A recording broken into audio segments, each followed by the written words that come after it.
Tell me if you've experienced this. You purchase a wig, you put it on, it looks terrible on you, you return it. You purchase another wig, you put it on, it looks terrible on you, you return it. You purchase another wig, you put it on, this time you're determined. You wear it around the house for a few days, you take full advantage of that return policy, hoping, praying that you will walk to the mirror suddenly and love that wig on you. It doesn't happen, you box it up, you return it. And at this point, you've done this so many times that you think the wig journey will work for everyone else but you. And you're tired of it and you want to give up. If that sounds like your experience, trust me, I get it. And today, we're going to have a hard talk about how you may just need to work on these wigs to make them work for you. Hopefully, by the end of this video, you will have the resolve and the confidence to take a wig and make it your own.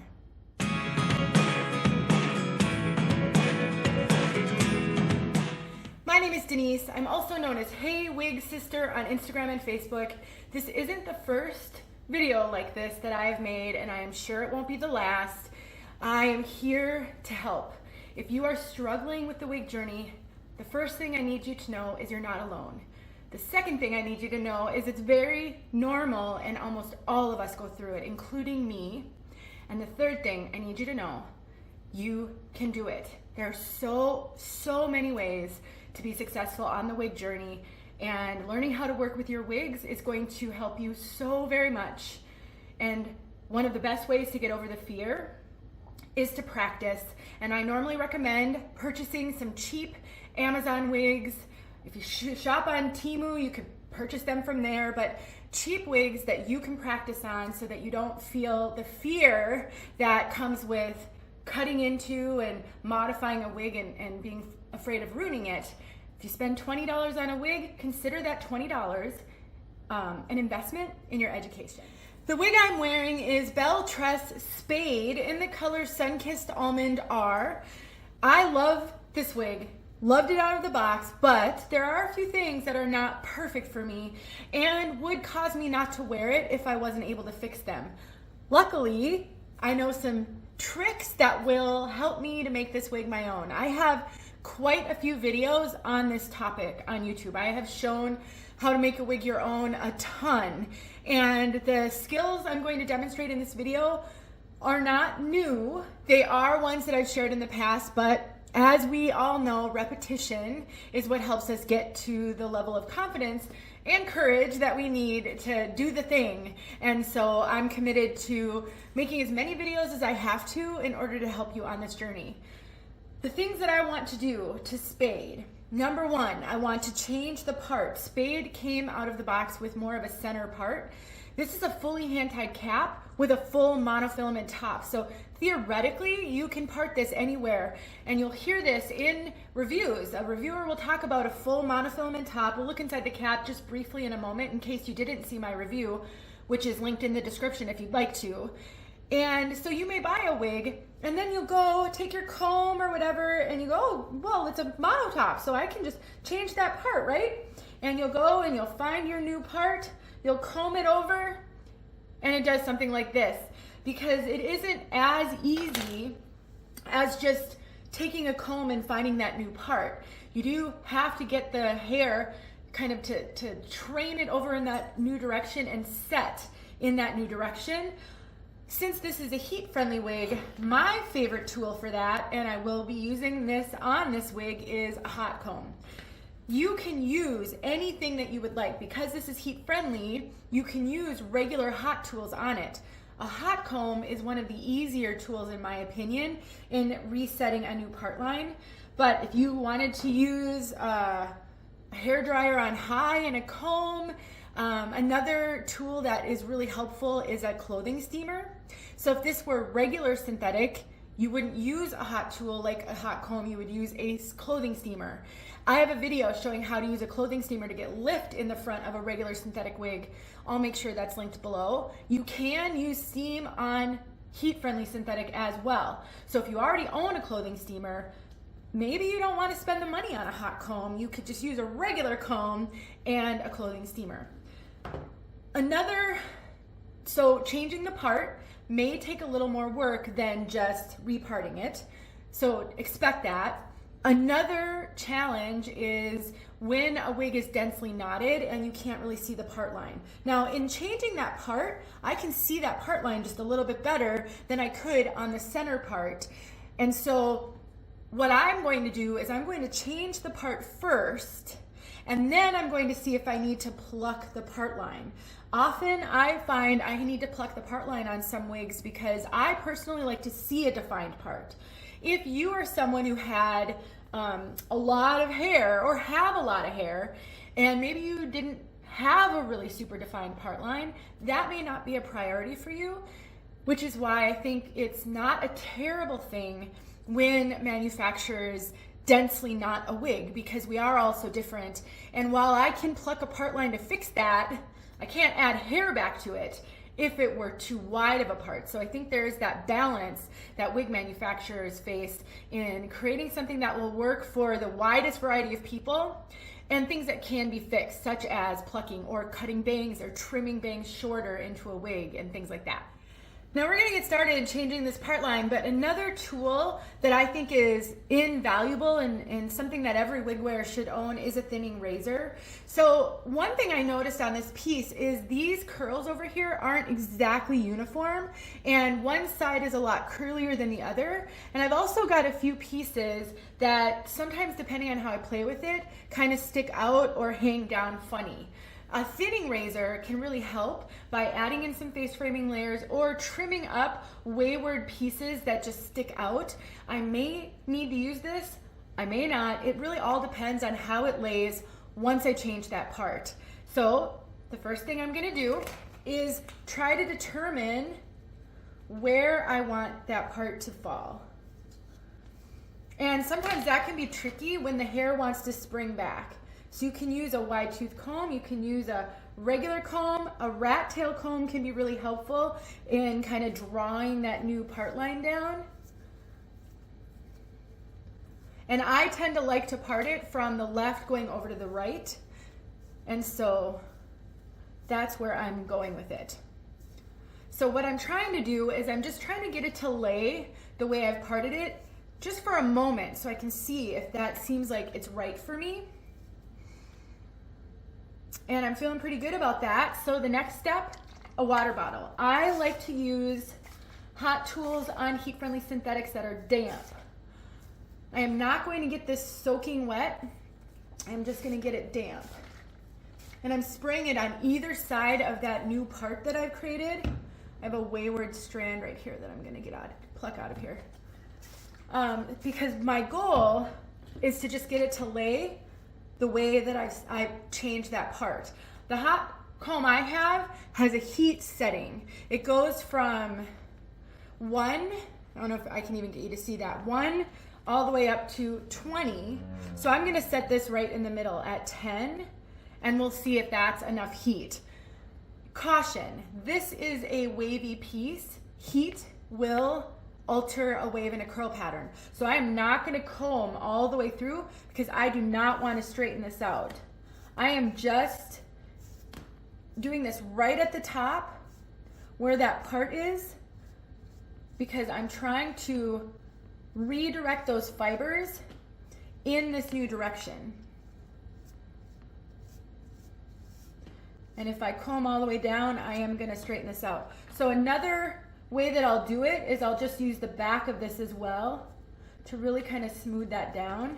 So I started out with the comb side, and then I'll go over to this side. Now, I have a lot of stuff in front of me here. What changes a style on a heat-friendly wig is the cooling process. Sorry, I got another wayward strand here. It's okay to pluck out wayward fibers. These wigs have plenty of hair. I'm having trouble gripping it. The cooling process is what sets that new style. So I'm holding it in place, allowing it to cool. And you can see already it's a lot better than it was. This side isn't having as much trouble laying because it was already going this way. I'm working on changing some of these other fibers that were on the other direction.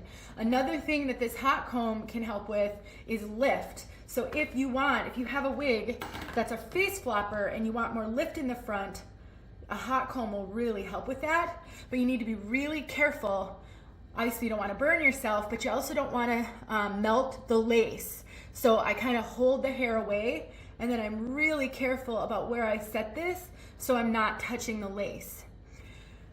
Some of these things can be done on a mannequin head, but sometimes it's necessary to put something on your head to see where you want to go. So in the case of getting lift in the front and changing a part line, you might want to change the part line on your head, but then you can put the wig on a mannequin head and use that hot comb then to get lift if you're uncomfortable being this close to your skin. If this were a regular synthetic wig and you were doing this with a clothing steamer, or if you're just using a clothing steamer on a heat-friendly wig, then you're going to want to do this on a mannequin head. So I would kind of get that part where I wanted it, and then I would take some clips, like the alligator clips that the hairstylist will sometimes use, and then I will clip it where I want it, and then put it on the mannequin head, because you certainly don't want to use steam on your head. A big tip I will give you is to go really slow when you're making modifications to wigs, and stop regularly and wear the wig. For example, when I first reviewed this wig and put it on, I thought I was going to have to pluck the part line. But now that I've switched that part, I'm not sure if I will need to pluck that part line. So I'm going to actually leave it and wear it and see what I think. Sometimes just a little dab of face powder along that part line will draw it out a little more and be all you need to do. I have a video showing how to pluck the part line. I've plucked the part line on many wigs on video, so I'll make sure I link one or two of those below. Since I'm not going to do it in this video, I want to make sure that you can see that being done. I am making this video to help you, but I'm going to wear this wig. I like this wig, and so I don't want to do extra things just for a video and potentially ruin a wig that I want to wear. So I'll just make sure those are linked below. I am noticing a lot of stray hair fibers over here, and so what I am going to do is I'm going to pluck a little bit off the hairline. There are a lot of like little wispy fibers all over the place on the hairline. So I think I just need to thin that out just a little bit. Now, sometimes you can cause more problems by encouraging more of these fibers to come down. So I would be really cautious to not overdo it. The other thing, and I have a mirror behind me, so that's kind of what I'm looking at. Another thing I will point out is you always want to grab one strand at a time when you're doing this. If you grab too many hair fibers at once, you run the risk of ripping that lace because you're pulling too many knots out at once. So I'm very cautious to make sure I'm grabbing one strand at a time because I have torn lace before. And so that's kind of the next step. And then I'll do this periodically to make sure that are there any more that I think really need to go? Or when I do this, do they kind of all come together well? All right, we're almost done here. I took a pause just to let the fibers dry just a little bit so I could make sure that they were laying okay and that they weren't going to spring back. And I noticed this right here needs a little bit more help. And, whoops, luckily that is still fairly wet back there. So I'm just gonna grab this, and I'm not pulling it hard, but I'm putting some tension on it so that I can get the heat onto that and flatten that out a little bit. This is also a great way to flatten a little bit of poof on the top if you're struggling with too much poof or volume. And I cannot feel this on my head through the wig, so I know it's not too hot on these fibers. I always start with lower heat if possible, and if it doesn't seem to be doing what I want it to do, then I'll increase the heat. You want to use as low a heat as you can to achieve the result you're looking for. Oh gosh, look at that. How much better is that, you guys? Yeah, that worked great. Oh my gosh, I think this turned out so great. I think it looks so much better than it did before for me, for my preferences. So I want to show you a couple things. First of all, this is the hair that I got out around the hairline because it just felt like there were too many stray flyaways and it was just too much right over here. So this is what I got out, a fair amount. If I were you, I wouldn't try to do that much in the beginning. I would play around with it and take your time. The other thing I wanted to show you was I mentioned earlier that I was thinking I might just put makeup on the part line instead of pluck it. This is what I mean, and I've shown this in videos before. This is just a loose face powder that I've had probably for 8 or 9 years. I don't use it on my face. It's a little bit too light for my face.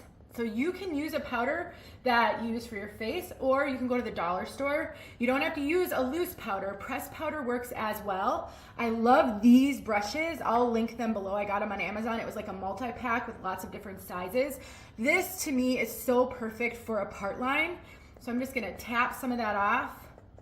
And then you just take it and you swipe it back on the part line, just like that. Oh, you know what I forgot? I forgot my spoolie. I'm gonna go grab my spoolie because then you take a spoolie and you smooth it in. So again, I'm just gonna look in the mirror, just like that. Don't worry, I'm gonna blend it in. It's not gonna stay this dark. And go back here, like that. All right, hang on, let me get that spoolie. All right, I got it. Normally I do this in my bathroom, but it was so hot in there, I could not. So a spoolie is just this, looks like a mascara wand or an eyebrow spoolie. And then I just go over, what I'm doing is I'm just blending in that powder a little bit so that it's not just sitting on the top of the wig.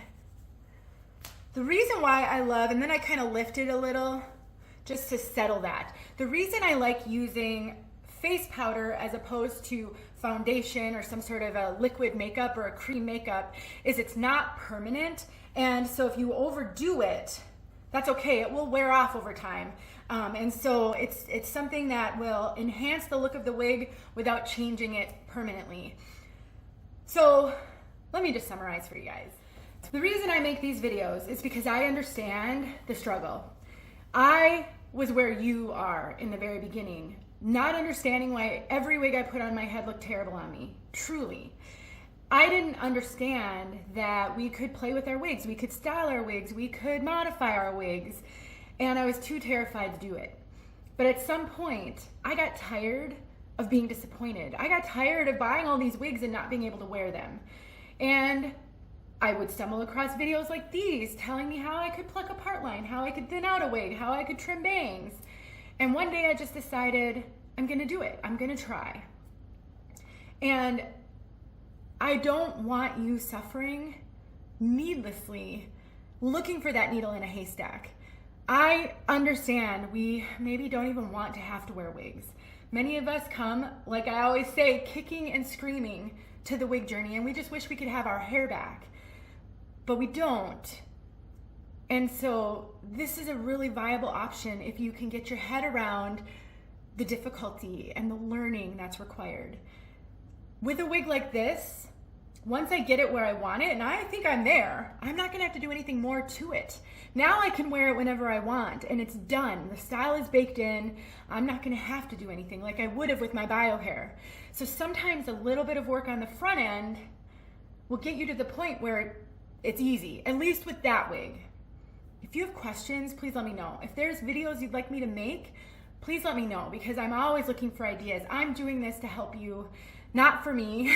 And so I'm only gonna make videos that I think people will find valuable and will actually help. I hope this was one of them. And I sure appreciate you watching, and I want you to know that I'm here for you. I want you to get to the point where your hair loss doesn't rule over your life anymore.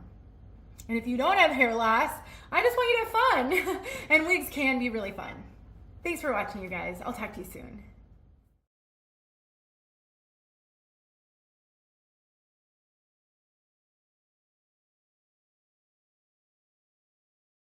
Hey friends, thanks so much for watching. Here are a few videos I think you might enjoy. Go ahead and click on one and watch.